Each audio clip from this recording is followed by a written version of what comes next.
Just I don't know off the top of my head. They are our largest general fund department.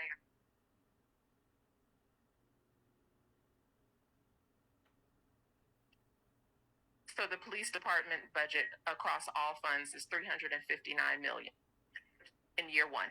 Okay, 300, and is that an increase from last year, from the previous budget, or a decrease? There is a slight increase.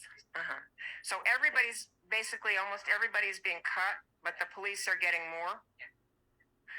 The math has turned out that way. Yes. Okay. I have a problem with that. I'm just giving you feedback. I could go on and on about what my problems are, but we don't have time. But just for the sake of feedback, I have a problem with that because I don't think that the way policing is done in Oakland is really effective. It doesn't really deal with safety. So, my feedback. Thank you. Sure. Next question. Good evening. My name's Graham Lustig. I'm here to advocate on behalf of the arts and culture sector. I'm the director of the Oakland Ballet. It's a 58-year-old institution. We provide 10,000 students in Oakland free educational services every year. To impact the arts by 20%, I think is unconscionable in a city that barely gives enough money to the arts already. So I'm here to request that Councilmember Ramachandran does not vote for a 20% cut to the arts. 37% cut. Thank you. Thank you.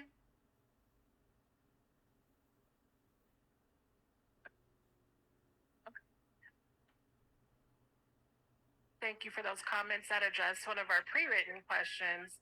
So we'll do one Zoom and then we'll go to you. Does the plan pencil out to get us out of the deficit? I'm not seeing the connection to dollars. Yes, it does. The plan is the proposed budget. So the proposed budget has to be balanced. It has to, the revenues and the expenditures do actually have to match. So the revenues were lower, and so we also had to lower the expenditures. So there's about a 20% at average, 20% cut to most departments across the general purpose fund, and that reduction gets us to matching the revenue. So yes, it does pencil out. We promote the things that we're still getting. We're promoting the things that there's services that you're still providing. We're promoting that there are other resources that are outside of the general purpose fund that still keep Oakland going. It's kind of a tale of two budgets: the general purpose fund budget and then all of these special funds. The special funds weren't impacted so much. The general purpose fund was. So the budget deficit is over here in the general purpose fund. All the additional things that you're seeing are over here in the special funds.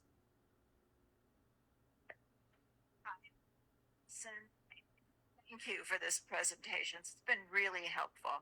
I think there's a lot of misinformation out in the community, and this helped clarify a lot of my thinking, so I appreciate it. One of the things I had been hearing over and over again is that the police department budget had been cut, and that's, you're saying, is not true. And also that the Department of Violence Prevention, which does a lot of good work, was cut 22%. Is that not true? So when the tale of two budgets, right, in the general purpose fund and in the special funds, both police and violence prevention have money in special funds also. There are trade-offs, right? So the police department and violence prevention took cuts. So there's some things that were reduced, mainly frozen positions. So if they had positions that weren't filled, those may have been reduced, but then other things may have been added. So they end up with either a net zero, maybe a net positive, or a net deficit, or a net reduction, depending on how we're slicing it. Are we looking at the general purpose fund? Are we looking at all the funds overall, or are we just looking at the special fund? So it's a different answer kind of depending on where we're looking at. When we say the police budget and it's $359 million across funds, then, like I said before, the math shows it that there's actually an increase, but really there's like a transition of or moving people from general purpose fund to some of the special funds in order to maintain things. And where the special fund may have grown a little bit because there's additional revenues in the parcel tax, then you end up with sort of these conflicting stories depending on how you're looking at the information. Okay, thank you. That's helpful. My last thought is, you had said, and as you're talking, you guys are doing it, but what is missing for me, there's a disconnect.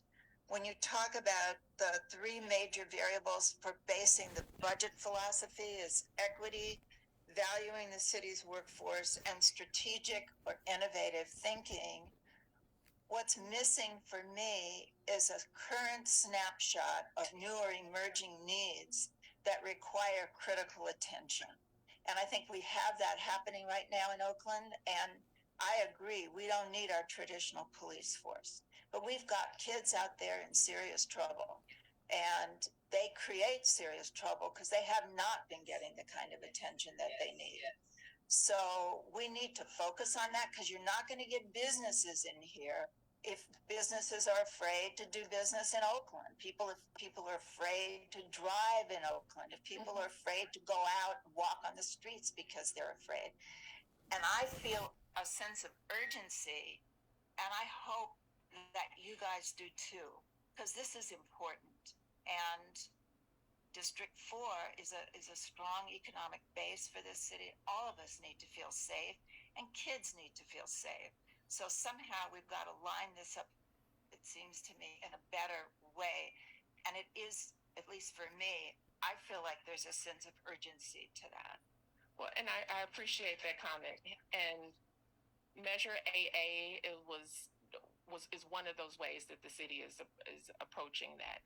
It is an investment in Head Start. Head Start expands so that there's if you have non-traditional hours of work outside of 9 to 5, then there's additional resources there.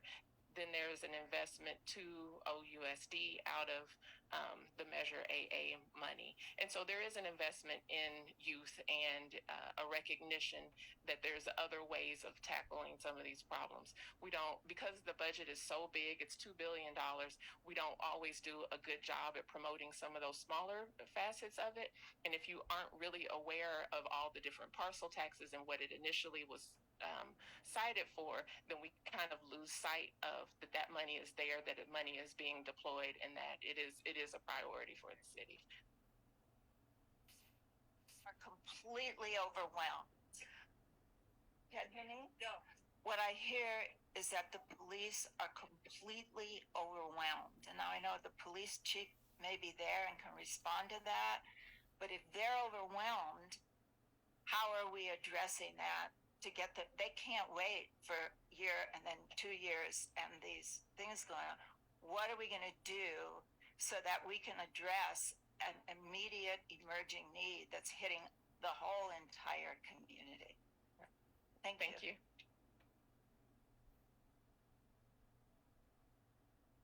Okay. I also wanted to thank you so much for coming and doing all this. So mine is, I think, just point of clarification with regards to freezing the vacant positions, because that was it not one of her campaign promises that she would ask the state for funding to fill positions that had been cut, and that she would do that within 100 days. So I kind of wanted to see if that something completely different on the one hand, and then on the other hand, how does it work when it comes to either borrowing money from the state, federal, or even any other outside type of sources? Okay. So the mayor did promise no layoffs, and this budget does not have any layoffs. So what it does, the frozen positions, right? And I'm getting there. There are positions that were budgeted. Say maybe there was an accountant that we had permission to go find and recruit for, but we still haven't finished the recruitment process. There's money budgeted for that.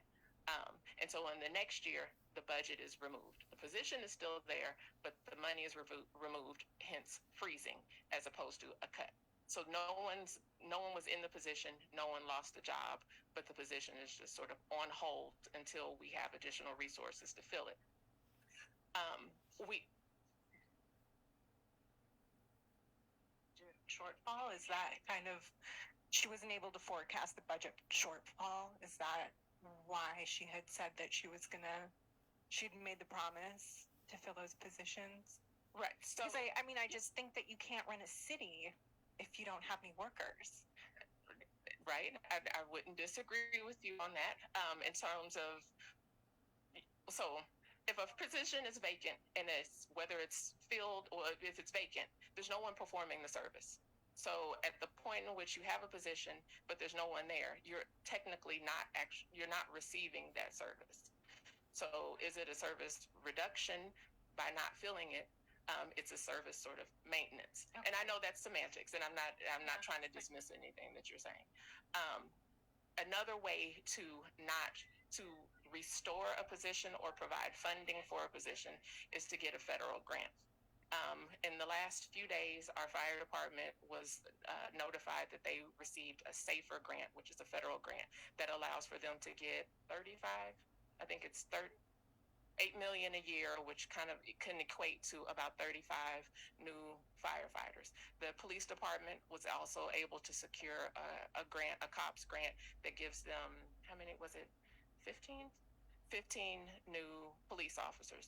So in terms of finding other resources that can provide funding for positions that may be authorized but unfunded, that is the strategy. We go out to federal government, we go out to the state government, we go out to the county government and see what resources they can give us so that they can provide funding for the positions that we already have. And so we don't reduce your service, or we provide the actual service that you're supposed to get with the positions that were already there. That is the strategy. We can't create money. We're not the federal government. We can't print it. So we have to try to find other resources to fill that. In terms of, did she know that there was a projected budget deficit? One of the significant things that happened in a short period of time was that the Federal Reserve Bank raised interest rates. And so they raised every quarter when they met, they would raise the interest rate 25 or 50 basis points, which immediately changes the interest rate for your mortgage borrowing and then what people are willing to sell their house for and the market value. And so I think economists around the country understood that the Federal Reserve was going to take that approach to reduce inflation, but no one expected how quickly they would do it. And so when the Federal Reserve changes the interest rates so quickly, then it's more difficult to react to in terms of local government and being able to understand what our resources are going to be. And when our second highest revenue source is real estate transfer tax, that function of the Federal Reserve significantly affects our second highest revenue.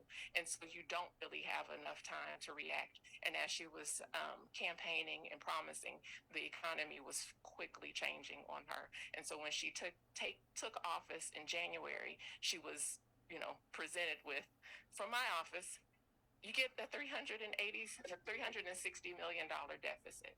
And so, you don't know what you're necessarily going to get when the environment is changing around you. Mm-hmm.